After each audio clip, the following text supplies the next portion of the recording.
Are the Miami Dolphins planning to draft a quarterback because Skylar Thompson, hallelujah, has officially moved on and that project is dead and floating in the water? Also, I will hand out the Phinside Awards for this past season. It's the 4th annual Phinside Awards. Let's go, baby. On this episode powered by BetUS, we'll also discuss Tyreek Hill, the running game, and much more. So do me the favor, smash that like button, subscribe if you're new. Let's get into this.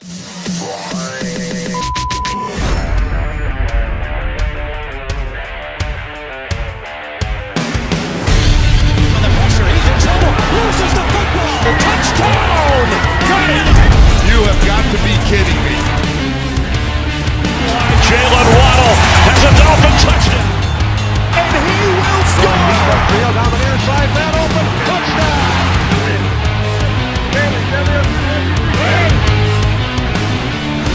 The run from Tua Tagovailoa. Touchdown! He's going deep. He's got it for the touchdown again.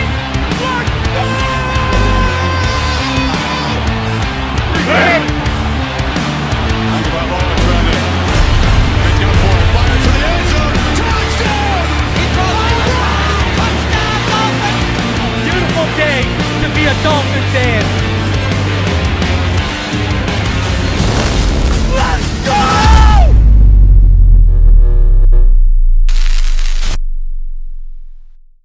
What is good, Fin Nation? What's good? It's your boy Reason, and we are back here for another one. As you come through, do me the favor, smash that like button. Let's get the likes up. We got already over 100 of you in the room, so let's get the likes up to over 100 to match how many of you are already in the room showing some love. Shout out to each and every one of you for coming through. Knight comes in and he says, I really hope they make the right move on at QB this time. Can't just take a 7th rounder, expect it to hit. Take Dart at 13 if that's who they like. I have been asked this. Reason, would you take Jaxson Dart at 13? Listen, there ain't a bigger Jaxson Dart guy in this fan base than me, but I'm sorry, man. I got to stick to that 2nd round. You know, like, I don't think we're in a position right now where you can invest a 13th overall pick. You know, like, let's look at the Atlanta Falcons and them picking Michael Penix. They looked at that roster and they said, okay, we just got Kirk Cousins. We think we're going to win the division already as it is. Go ahead and take the quarterback. We don't even know if we're going to finish 2nd in this division. And if you're a Dolphin fan, you can't tell me that you do because the majority of you are afraid of Mike Vrabel. Now, I am not afraid of Mike Vrabel, but a lot of you seem to be afraid of Mike Vrabel. So, you know, quarterback at 13 is like if we had just come off winning the division, but Tua was hurt. You know, like I could see that, you know. So you know, even for me, who's a dark guy, that's tough for me to buy in on. I'm way more in on the 2nd round. Like, I would be even up for trading up in the 2nd round. Like, you know, there's a couple guys I'd be up for if they're still around in the 2nd round that I'd be up for trading. Jaxson Dart's one of them. If you don't take a safety, Nick Manowari is another one of those guys. There's a couple guys that I'd be down for trading up for if they're still lingering. You know what I mean? So, but yeah, I don't know, man. That's a tough sell for me to get on board with Dart at 13. I don't think, I'm going to be honest with you, you know, this is a draft where I'm glad you don't need to pick a quarterback in the top 10. You know, I'm going to be honest with you. Shedeur and Cam Ward aren't going to be better than Tua in year 1. They're not going to be like, let me go further than this. JJ McCarthy and Bo Nix. And this is even with everyone's doubt over Bo Nix last year in the draft process. Don't use hindsight with what I'm about to say. Use the draft process and go back and remember it. No one was really high on Bo Nix. JJ McCarthy and Bo Nix would like be far and away quarterback 1 and 2 probably in this draft. Like, that's the reality of the situation. Now, a guy who hasn't made a decision yet, and if he declared, I think Mike McDaniel would love, and I keep saying it, I keep telling you guys, and this is because of what I've heard privately, it's Quinn Ewers. You know? Like, I don't think, like, Cam's not generational, Shadour's not generational, Dart's not generational. There's really no, you know, Jaden Daniels, Drake May, Caleb Williams, Bo Nix, and JJ McCarthy would be the top 5 quarterbacks in this class. Like, and it wouldn't even be close. You know? So, just thank God this isn't a draft where you need a quarterback in the top 10. You know? So, but you look at what Ewers does, and I've kept telling y'all, you know, he does a lot of the things that Mike McDaniel would be asking a quarterback to do in this offense. You know, I know Hurricane fans are about to get their dose of Carson Beck. That's another guy that he would have been all over. Good question here from AJR305. Would you trade for Will Levis or Sam Howell? Yes. Sam Howell first. I told y'all, when we were 2-4, I was saying go trade for Sam Howell.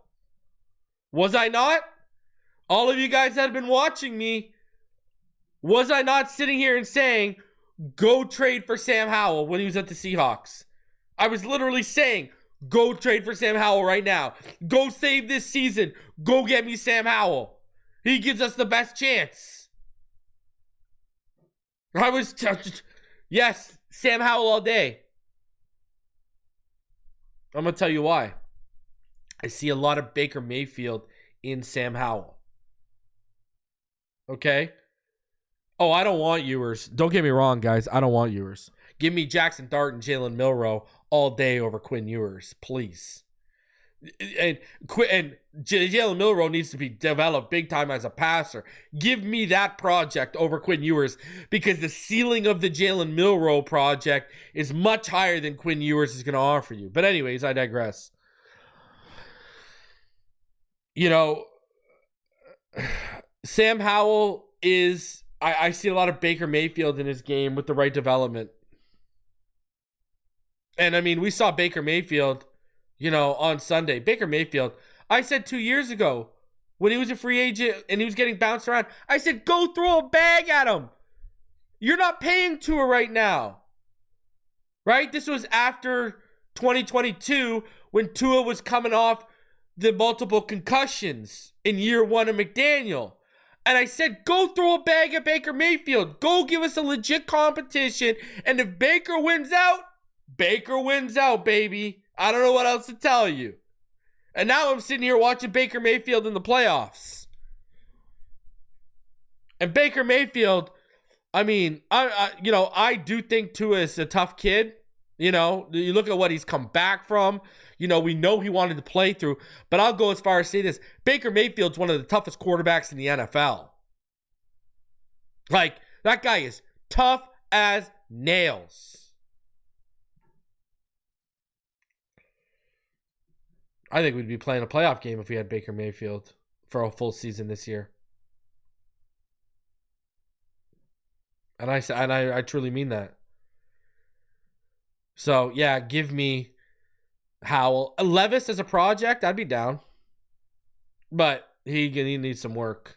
He needs some bad habits coached out of his game. Knight, for me, if Tua is hurt, there's no hope. That becomes too common. It's my biggest concern. I don't know where, but you better get that guy. It's time. I agree, 110%. You ain't hearing an argument from me. Is it year 6 of Tua or is it year 5? It's year 5, isn't it? Yeah, it's year 5. Yeah, we're going into 25, 26. So we've been in 24. It's year 5, right? Bro, yeah, I'm like, how old am I getting right now? But yeah, listen, you know, hey, listen, I'm not going to crazy. Dart's on the board at 13. You pass on Dart. Let's say you take Kelvin Banks. You know, everyone wants Tyler Warren. Hell, I'd take Tyler Booker. I've said this on previous shows over the past week. Tyler Booker, I would take him over Tyler Warren just because of the need, that need. And Tyler Booker, to me, you know, Will Campbell, Kelvin Banks, and Tyler Booker are the 3 best linemen in this draft. Anyways, my whole point is, bro, I wouldn't even be mad. You want to draft a lineman at 13 and then get ballsy because you got 10 picks this year and try to move back up and get Dart in the 20s? I wouldn't even hate it. I wouldn't even be mad at you. Peastree, shout out to Peastree. Penn came through being the absolute champion she is, all the way on the other side of the world. Shout out to my Aussies. Paulie King was gifted a membership from Penn. So was Chuck Phinhub, Bear Juden, Dad Dean, Adam the Who. Man, shout out to Penn. She's always trying to promote the Phinside fam and expand the Phinside fam. Love you, Penn. Thank you for your continued support of me and the channel and interacting with me on Twitter all the time. I appreciate you. Who do you like more? Oh, it's not even close. Jaxson Dart is my 3rd quarterback in this draft. And that's where I stand right now. I haven't finalized my big board because I haven't dropped it for y'all yet. I'm playing with it. I don't know, man. I think Jaxson Dart, you look at the coaching from Lane Kiffin, you look at his arm, you look at, he's a pretty decent processor already. He can obviously get much better. You look at the athleticism, the agility. You know, you look at how he played in that bowl game. You know, because a lot of people are like, oh, he's had critical moments and Old Miss has fallen on his face. Look at him in that bowl game. He showed the hell up. Whooped the ass of a 9-3 team. So, I mean, Dart, baby. Jaxson. And I'm going to tell you this much, because I saw someone in the chat was like, tank for Arch. Arch ain't coming out next year, people. I would tell you right now, get that out of your mind. Arch Manning is not coming out next year. It's not happening. The Mannings have already said he's going to play 4 years. So Arch Manning is not going to be coming out until 2 drafts from now. He won't be in next year's draft. He'll be in the draft after. You cannot tank for a player 2 years out. You know how much could happen in that time? Next year, it's going to be the top 2 next year right now are probably going to be Drew Aller. And I'm telling you, watch another year of Nussmeier, man. Remember, Joe Burrow wasn't good in his first year at LSU. The second year at LSU, they set the world on fire. So, you know, and then, you know, I'm just saying. Nico Iamaleava, he won't be coming out till what? 2027 as well.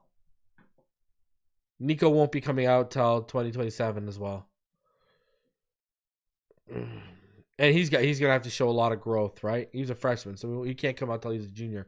He's gonna have to show a lot of growth as well in the next 2 years with Tennessee. Aller's pro material. He just needs to grow. You know that he is. He'll be pro material. I can't disagree. I disagree with that. You can see the potential. So, but we're going to talk about quarterback a little bit more in depth as we get in. I'm just answering your guys' questions right now. 2020, 2021, 2022, 2023, 2024, 2025. Oh, shit.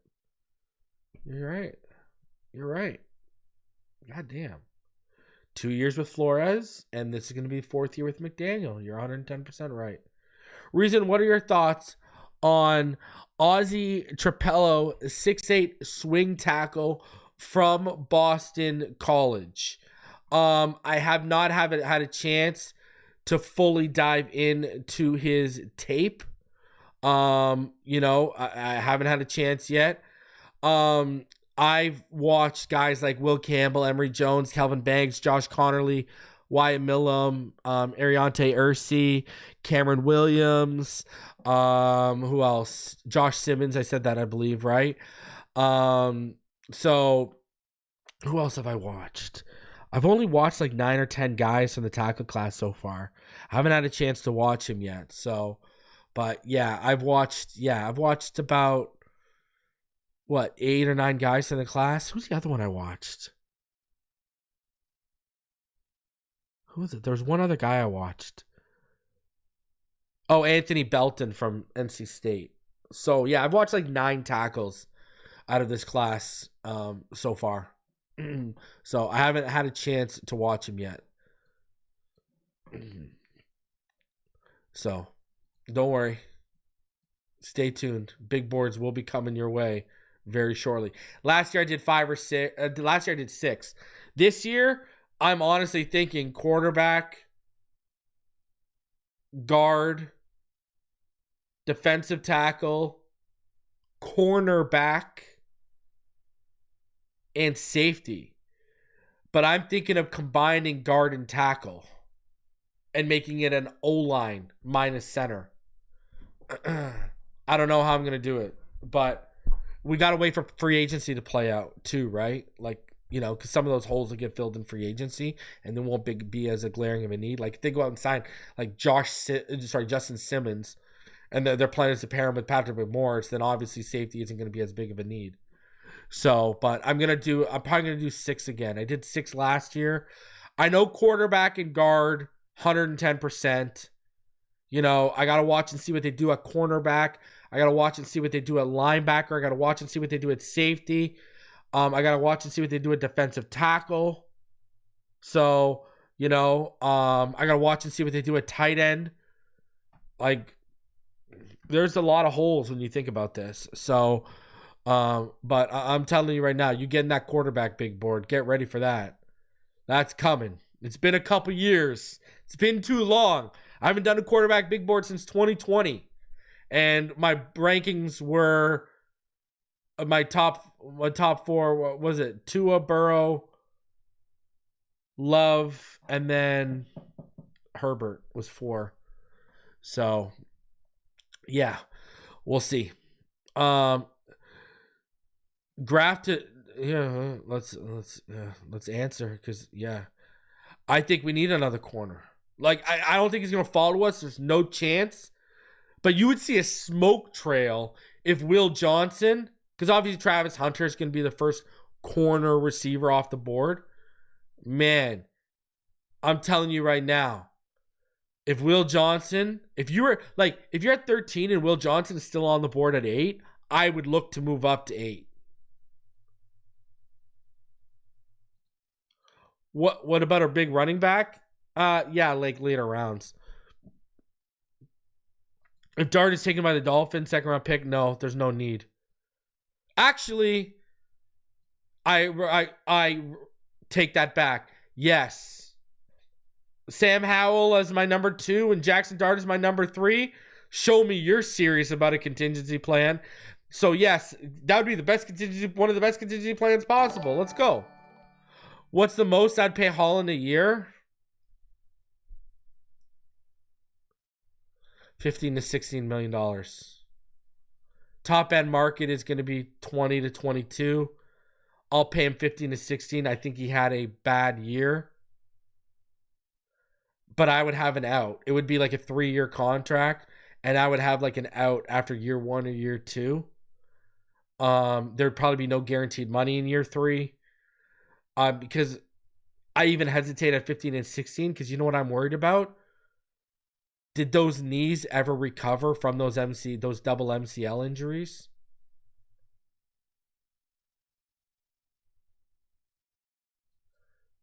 Tet McMillan. Are you talking about Tet McMillan? The wide receiver? I want him so bad. Oh my God. AJR. I like Benjamin Morrison too. The problem is he's got injury concerns, bro. Draft Dart, Watts, Scatterbo, and Banks. Make that happen. Whoever. Xavier Watts kind of got cooked, bro. Hey? In that last Notre Dame game, you see Tyler Warren just run him over. Now, don't get me wrong, I like Xavier Watts. I think he's one of the top guys. But, I mean, I'm going to be honest with you. I like Nick Manawari, Malachi Starks, and Andrew Makuba better, the kid from Texas. I like them better than Xavier Watts. I also like Xavier Nwakba from Iowa State, but I don't know if he's declared or coming out or what yet. But I like him a lot too.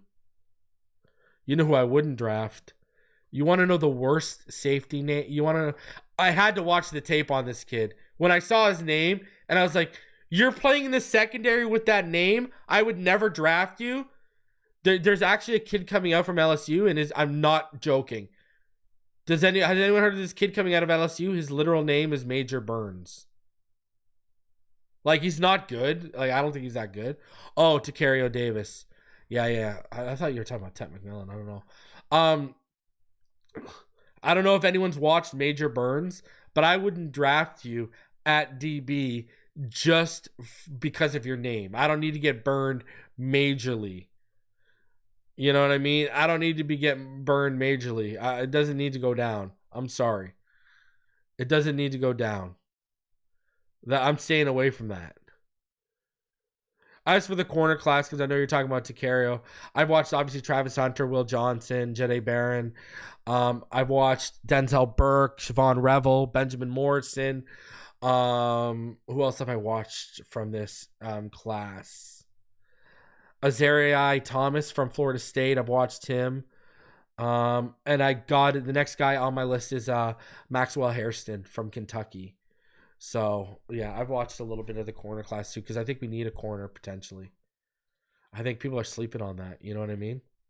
People are sleeping on the corner need. So many prospects to get through, man. What do you think I'm doing now that we're in the offseason? I'm going even deeper, you know? So the trash talk alone must be awful for it. Must be terrible. Hey, I would not want to draft a guy named Major Burns. Let me tell you that. All right, let's start getting into everything here. Over 368 of you watching. Smash that like button. Subscribe if you are new. Before we get into everything, though, I got to say, first of all, man, what happened to the Vikings, huh? Ouch. That was not pretty, Sam. Looked like the Jets quarterback that was seeing ghosts all those years ago. Man, other than that Van Ginkel sack, what did that defense do too? I'm going to tell you this much. Those Rams, they look like a well-oiled machine. They look like they showed up. And remember, Miami Dolphins beat them in prime time in their house because we played complimentary football on all the phases. In prime time, in their own house, we beat a team that just won in the first round of the playoffs. 9 sacks from that defense. The most in a NFL playoff game. That was crazy. And you're right, 110%. Oos Juice, they're peaking at the right time. Sleazy Media says Stafford goes back to Detroit to spoil their Super Bowl run. Woo! Splash Darko says I was there in LA when we did it, man. Crazy. That was nuts. I tell you, that was nuts. So, anyways. All right. Let's get into it. And before we do, speaking of the NFL playoffs, go check out BetUS right now, betus.com. The divisional weekend schedule, it has been released. You've got the Chiefs favored by 9 already.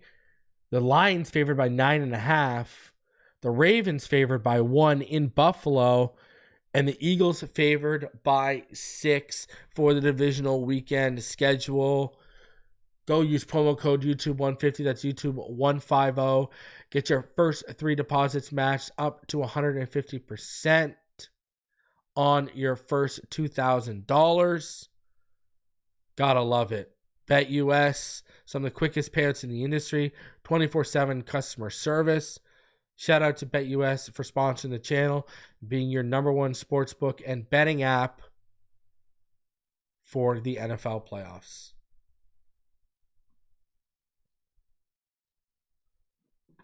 Can't wait for that for this weekend, I tell you. So let's get into it. Let's get into the conversation, and let's start at quarterback. Skylar Thompson. He has officially been signed by the Pittsburgh Steelers. Man, the irony of this. If you are a Patreon or a channel member update, if you are a Patreon or channel member and you got my update yesterday, the one that I told you was coming, the irony of this, hilarious.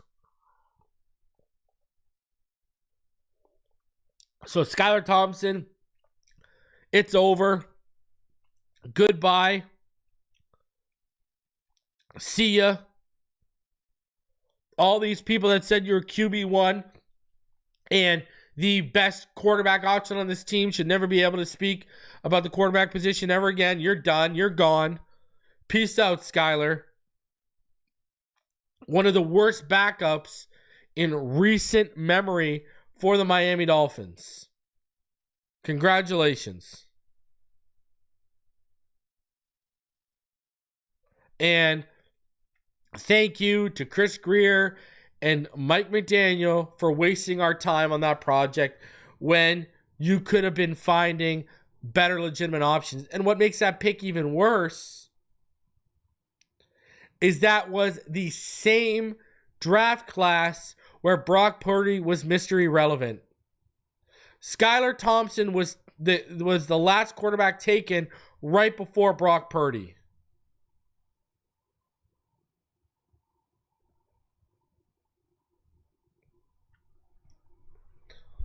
Need I say more?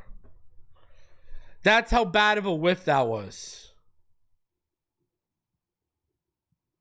Brock Purdy was the last guy on the board. Everything he does perfectly matches and lines up and aligns with what you asked Tua to do in this offense. Y'all couldn't make that evaluation. Y'all couldn't see that. And y'all took Skylar Thompson instead. Talk about a whiff. And the worst part about it is, it went to your mentor, Kyle Shanahan. Your mentor saw it, but you didn't see it. And yet you took a quarterback right before they did. That is an indictment. Even further, you thought taking Skylar Thompson at 247 was a better option than Brock Purdy, who went 15 picks later. It wasn't like Brock Purdy went like 100 picks later. He went 15 picks later. How does your mentor nail that and you totally whiff? Robert Thompson says he's choosing Liam over Creed Humphrey. Well, I put that more on the Flores regime, and I put that more on Chris Greer, right? I put that on Greer the most, to be honest with you. But this quarterback thing, you let your mentor get Mr. Irrelevant and turn him into a guy who does a lot of the same things Tua does, but has taken his team to the NFC Championships. Like, that's a whiff. It would be one thing if we say, okay, you know, the 49ers drafted Purdy 15 picks later, they whiffed. But what makes it worse is you run the same exact offense just with a vertical and speed aspect that none of these other guys from that tree have ran, and you couldn't get, and they saw the value in Purdy, but you chose Skylar Thompson? Like, see, this is what, you know, I got to keep the same energy. So I have to keep the same energy. So let's use this in what we're talking about. So Skylar is now gone. Peace out, Skylar. So now let's shift to this. Are the Miami Dolphins planning to draft a quarterback with Skylar Thompson now out of the building? Tyler Huntley hasn't been re-signed. Technically, if you want to be technical right now, right? Who do the Dolphins have under contract at quarterback?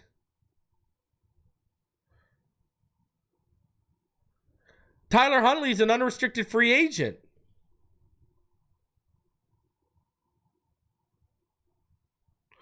They don't even have a backup on the practice squad. Technically, Tua is the only quarterback under contract right now in Miami. So are they planning to draft a quarterback now that the cupboards are completely bare behind Tua Tagovailoa? I've talked about this. You look at the veteran market. Unless someone gets cut that we don't expect, okay? Like Aaron Rodgers is currently under contract, so we can't even include him. But the best options right now are probably going to be Russell Wilson, Sam Darnold, who's going to hit the market after what he just did in Minnesota, but he's still going to get paid more than we're going to want to pay, and Andy Dalton.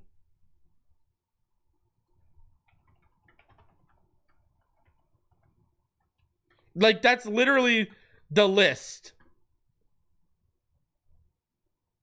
It's not good. Like Sam Darnold, Zach Wilson, Trey Lance, Jacoby Brissett, Taylor Heinicke, Marcus Mariota, Andy Dalton, Jarrett Stidham, Drew Lock, Justin Fields, Joe Flacco. Like, people are going to come back and say, go get Justin Fields. Do you think we can win the way the Steelers won with Justin Fields at quarterback? Think about that for a second. Ask yourself, look at how this roster is constructed and how this roster is coached. Do you really honestly, in your heart of hearts, believe that this team could beat, remember, the Steelers beat the Denver Broncos 13-6. The Denver Broncos went to the playoffs. They beat them 13-6 in Denver. And Fields threw for 117 yards. Do you think the Dolphins could win a game like that? I got something for hell to the no. To the no, no, no. So anyways, even if you sign one of these veteran backups, they're not going to sign two of them. Chris Greer, in their exit meeting, said they are going to turn over every stone, including the draft.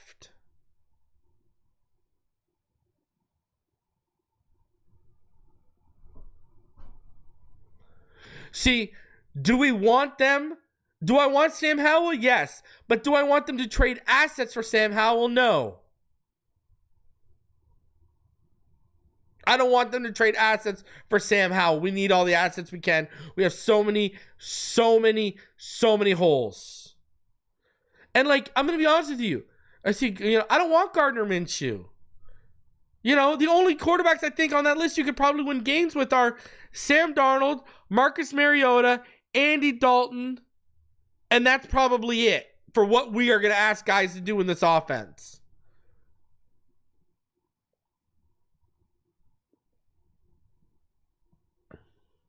I mean, if Russell Wilson gets cut, that's 4.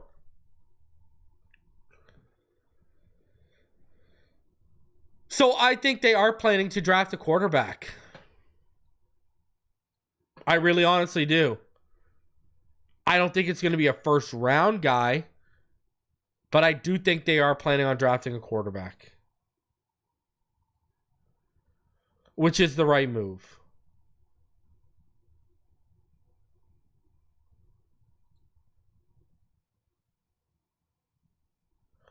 And me personally, I've already let you guys know where I'm at with the quarterbacks in this class. But I will reiterate for everyone who's watching this segment afterwards. You're not going to be in range for Cam Ward and Shedeur Sanders. Jalen Milroe is a project. He needs to sit and develop as a passer. I think Jaxson Dart is the ideal fit for what they want to do. And, what Frank Smith said they looking for in a backup, That's exactly what Jaxson Dart is. You know? Better arm than Huntley. More agile. Faster. He's a better runner. I mean, Dart ran for 600 yards a couple years ago. He ran for 495 this year, and he threw for over 4,200 yards. So Jaxson Dart is the guy I want. You know, I'm not interested in Dylan Gabriel or a guy like Riley Leonard on day 2. You know, if you can get Dylan Gabriel sometime on day 3, I guess you could talk me into it.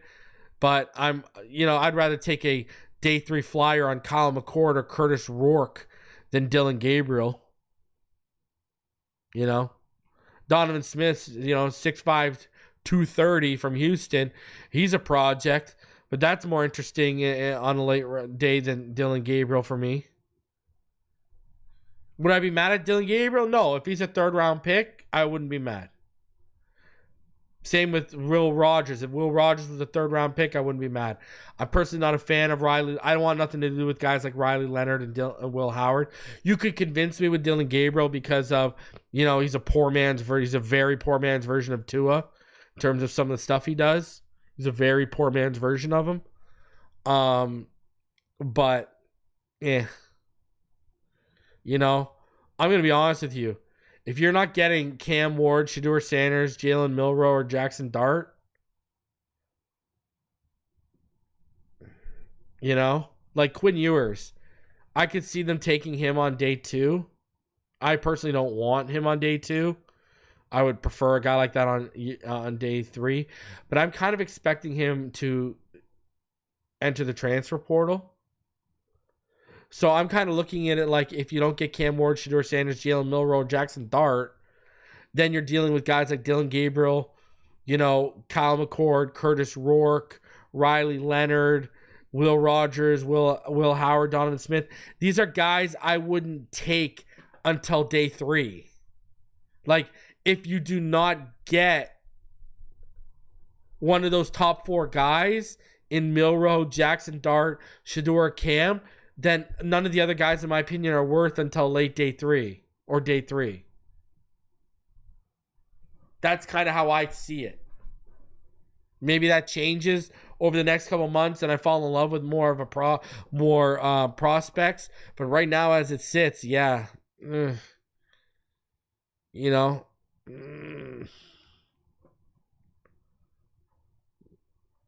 So once you get outside those top 4, like, the fall off really, really starts. Really, really starts for me. And those top 4, none of them are generational, it seems, anyways, as it begins.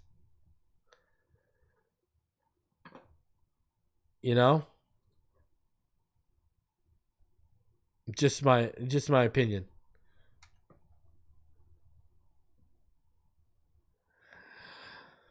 Reason, what about Beck in the 4th? Beck has gone back to the Miami. He's entered the transfer portal and he's with the Hurricanes now, bro. Beck is not in the draft.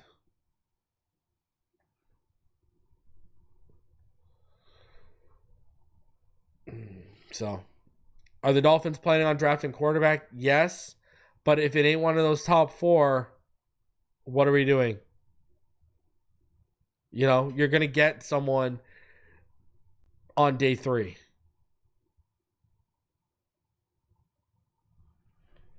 So that's where I'm at. And I'm telling you, man, like I see Daniel says, draft Dylan Gabriel in the 4th. We have bigger issues than using a high pick on developing a quarterback. I don't agree with that at all. What if Tua goes down again, bro?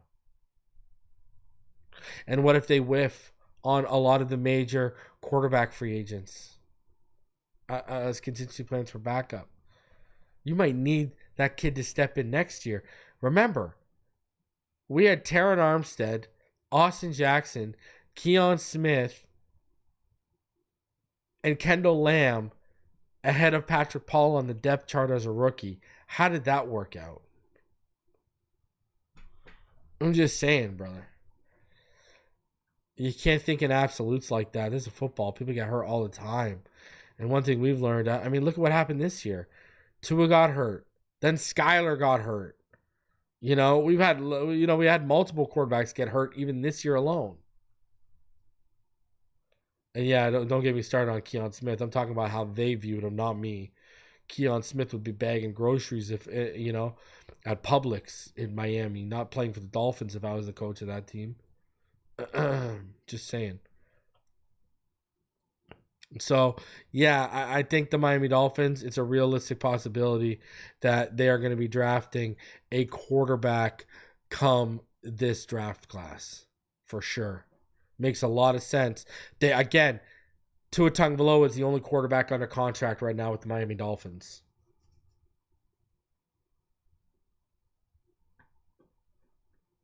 At best, they get one of the top 4. At worst, they get a UDFA, but they're going to get someone from this draft class. That's what sure as hell what it looks like. So, let's get into it. I got more to go. You know what time it is. You already know what time it is. It is time. Drum roll, please. It is time for the annual Phinside Awards for 2025. Let's go, baby.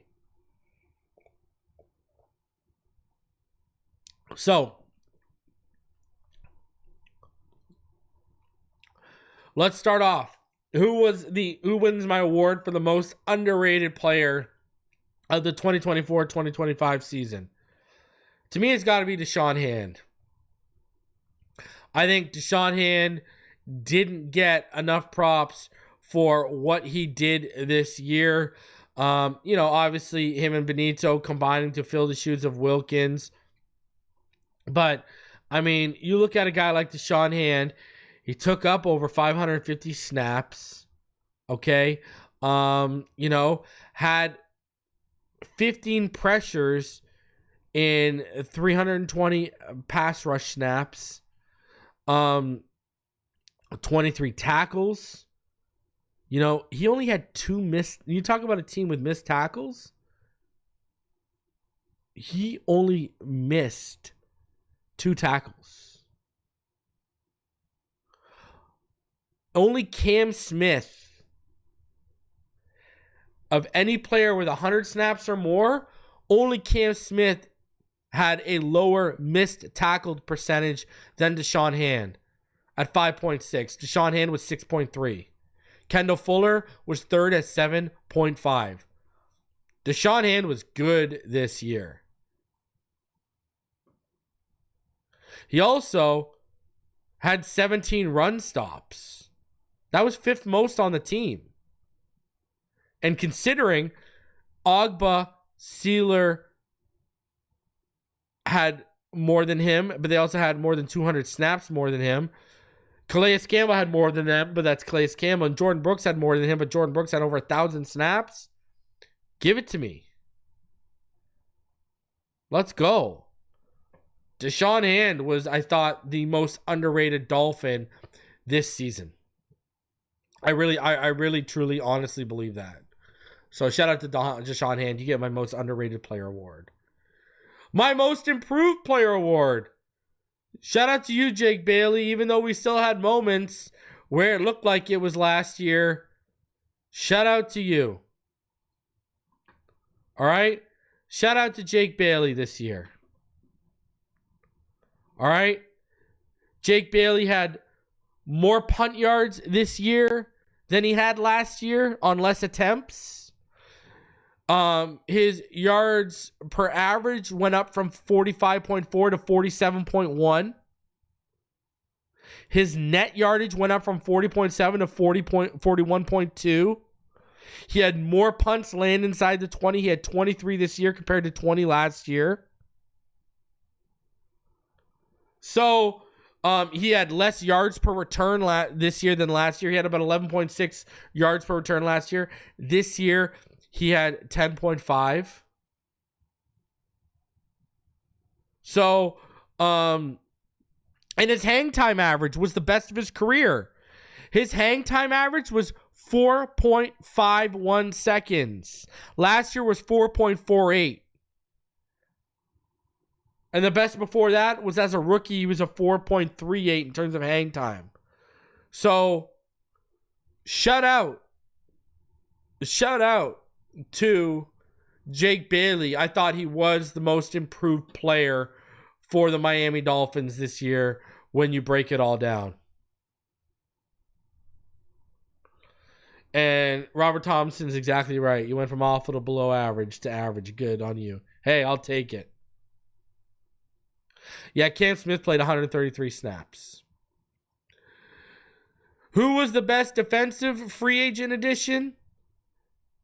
You were going to think I was going to say Calais Campbell, weren't you? But I'm going to go with Jordan Brooks.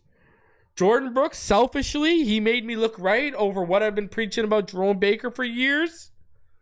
Right? Seattle even moved off Jerome Baker. Jerome Baker didn't even stick with the team that took him off our hands. Jordan Brooks, I think you found the future at inside linebacker. I thought he was an absolute dog all year. I thought he played over 1,000 snaps for us. He was reliable. I thought he turned into one of our best leaders in the locker room. I just think Jordan Brooks was a home run signing. And Calais Campbell, if Calais was 30 years old and it was a 3-year contract, yeah, Calais probably would have won this. But Calais might not even be back next year, whereas Jordan Brooks, you may have found the guy to man the interior of your linebacking unit for years to come.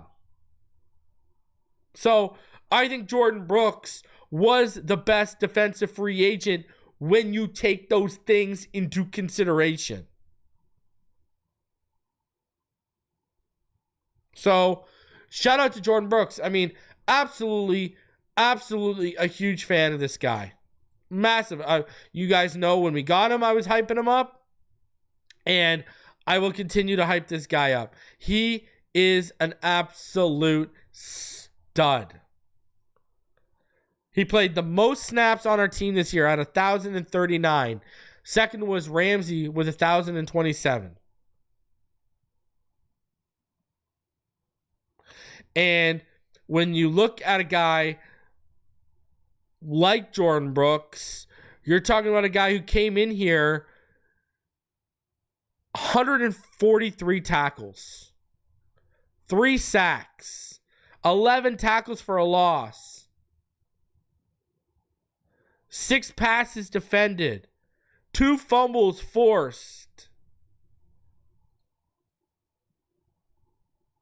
Just great stuff.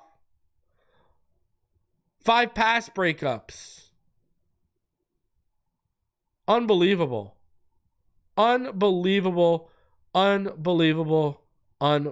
year. 59 run stops. Come on, baby. How do you not get excited for a guy like Jordan Brooks? Tell me how you don't. And what's crazy is he had 3 sacks, 14 quarterback hurries, and 3 quarterback hits. And guess what, people? He only had 79 pass rush snaps. Think about that for a second. See potential further ceiling unlocked?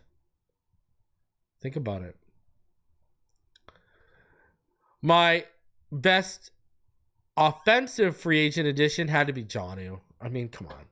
This was a given.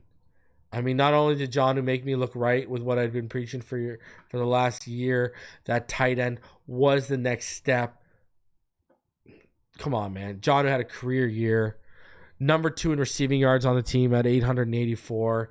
8 touchdowns. Jonnu had the most receiving touchdowns for the Dolphins this year. Second highest average of yards per game.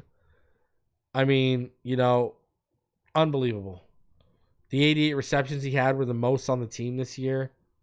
Yet he had the second most targets. So, and guess what? Second most in the team on yards after the catch. 510 of his 884 yards came after the catch. Only Devon Achane had more than him. So, Jonnu Smith, career year, him and Tua building something special. Defensive Rookie of the Year, who else could it be? It's got to be Chop, baby. Come on. Come on. Chop Robinson finishes the year with 6 sacks. Had 26 tackles, 8 of those for a loss. 4 passes defended. Absolute monster this year. Really came on. You look at him from a pass rush win rate perspective, and he was just unbelievable this year. He was just unbelievable this year. Chop Robinson was next level when it came to it. I mean, he had a better pass rush win rate than Jared Verse. 19% pass rush win rate at edge. That is crazy. That is crazy. 11th highest in the NFL. He had a higher pass rush win rate than TJ Watt, Jared Verse, Kayvon Thibodeau, Odafe Oweh, Will McDonald. He was beasting this year.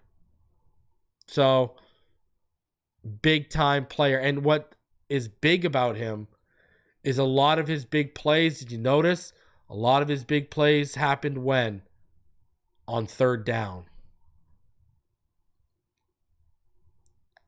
Gotta love it.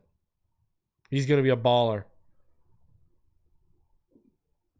Offensive Rookie of the Year, Malik Washington.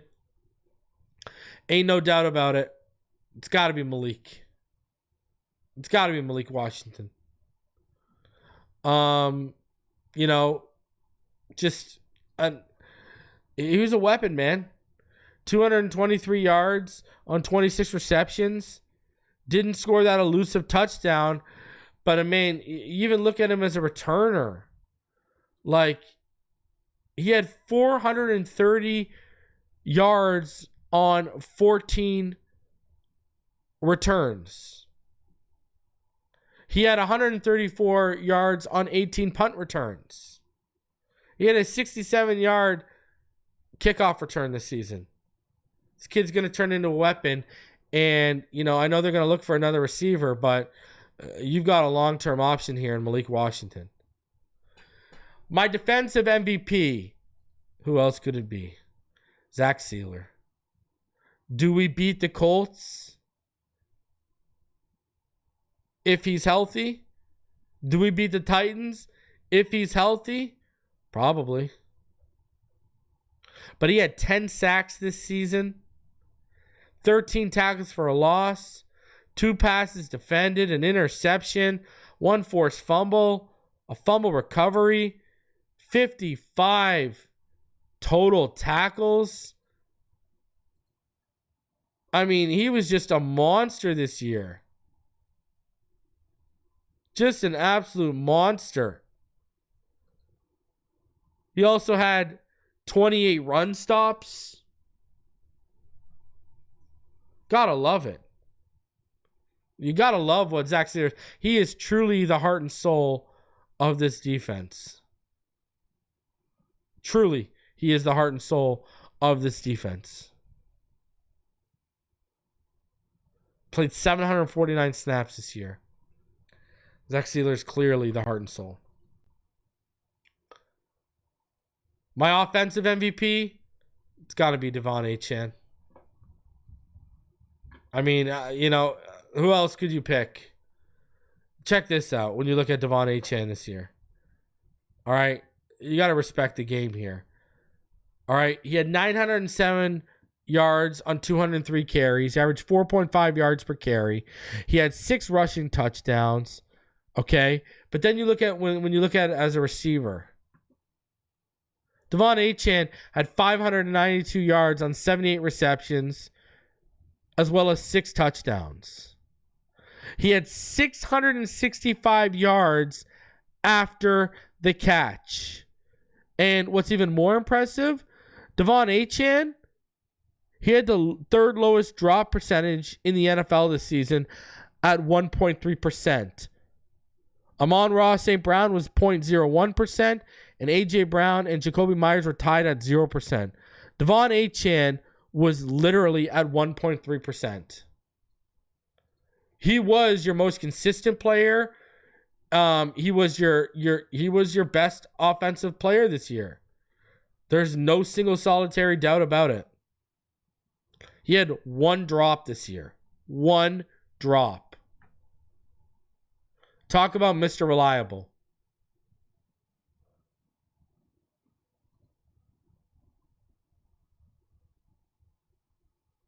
He was just absolutely unbelievable.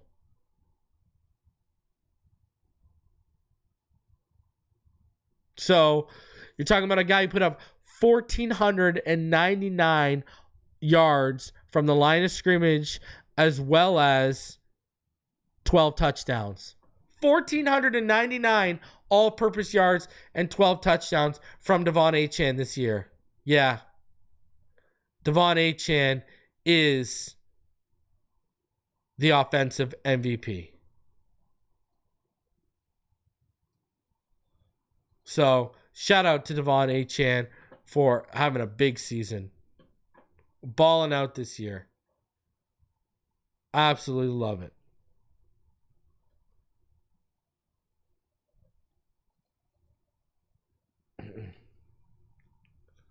Something I wanted to show real quick here, Tyreek Hill. Bleacher Report. They had proposed a trade. Wide receiver Tyreek Hill to the Ravens. Tyreek Hill for a second-round pick. Following a loss to the Dolphins, Tyreek Hill said something that went viral. It's my first time I haven't been in the playoffs. I just got to do what's best for my family. If that's here or wherever the case may be, I'm finna open that door for myself. I'll open the door. I'm out, bro.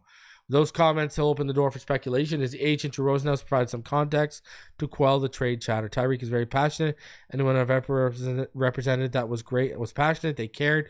What you see with Tyreek is very genuine. He wants to win. It's not good enough for him not to make the playoffs. He's very passionate. Even if Hill is genuinely committed to the Dolphins, Team Brass should be concerned about his mindset if Miami struggles through another season. While the Dolphins may not say it publicly, they should gauge Hill's trade market value.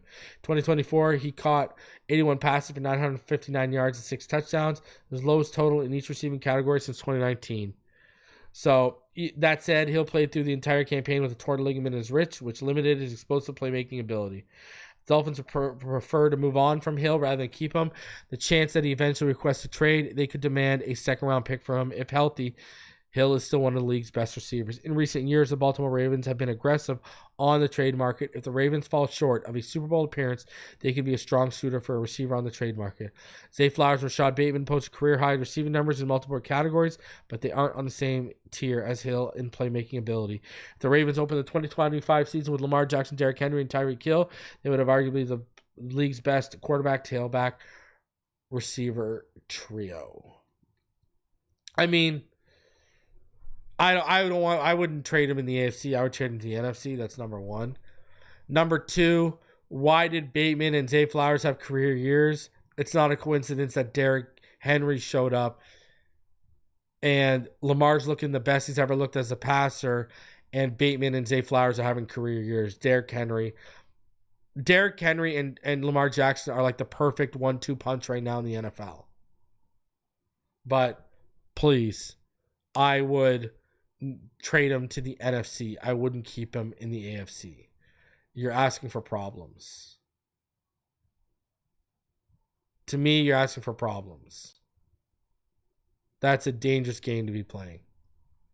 So I wouldn't technically go there. But that's just me. So.